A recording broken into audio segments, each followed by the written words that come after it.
Labor movement overall. We're now joined by Erica Smiley, the executive director at Jobs with Justice. Thanks for being here. Hey, glad to be here, Adrian. Now, we've heard this was ongoing. This was going on, of course, with Starbucks, right, in New York. Yep. Is this a repeat of what we saw with Starbucks?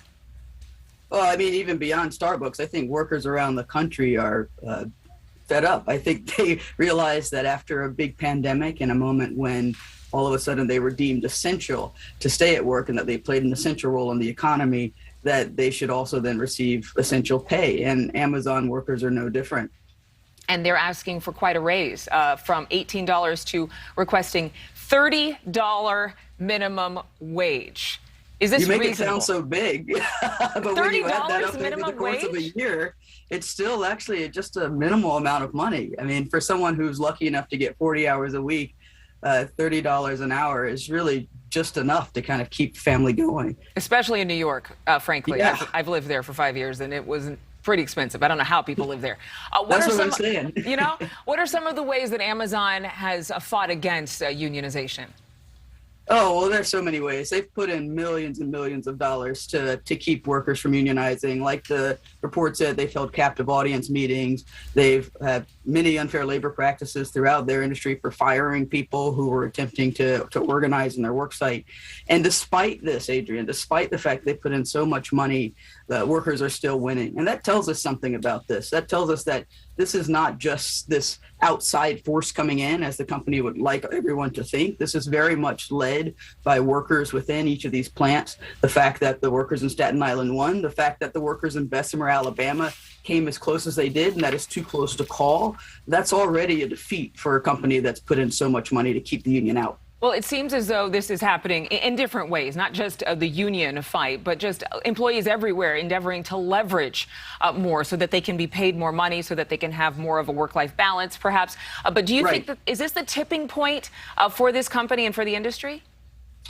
I hope so. I mean, it's definitely a bit of a watershed moment. It's definitely showed other people who work at Amazon, and frankly, people within the country, that the company itself is not beyond being challenged, and that what perhaps was seen as impossible last month is seen as very possible this month. And so, it's not just one organization. There are unions, both traditional and independent, around the country who are supporting workers at Amazon. There are nonprofit organizations and online organizations. I mean, Amazon workers in many places even come together on their own via media, Facebook groups, and other ways. And so what we have is a situation where workers are so upset, are so clear that they deserve better, especially when you have an executive leadership team that's made so much money. I mean, I think just in the first 3 months of the pandemic alone, Jeff Bezos made $20 billion. I'll have to look up the numbers, but it was extreme amount of money just in the first 3 months of the pandemic in 2020. So the company, despite threatening workers like most companies do when they don't want the union, threatening them to say that your wages could go down, the plant could close, all this thing, that's really just smoke and mirrors. We know they have plenty of money to pay workers fairly. Well, I have one more question for you, just in terms of workplace culture, because we've entered a time, and it wasn't this year and it wasn't the pandemic, but we've entered a time where employees are feeling like they need some type of galvanization to protect them on the job and to feel like somebody's standing up for them. What's the difference between the union of today and the union maybe of a generation ago? It's so interesting. So many people have asked me that, Adrian, and this is what I always remind them, that every union, even the most structured institutional unions that you see today, started out in a scrappy fight just like this. And so in many ways, this has been a reignition of the labor movement, not just untraditional and independent unions, but of the labor movement writ large. This is a huge, huge moment to kind of build membership and to build organization. What that looks like in the 21st century may be different. How, if they are big to the table, what that means. It could be, it's not just one organization. Like I said, it's almost 20 organizations who are trying to support workers.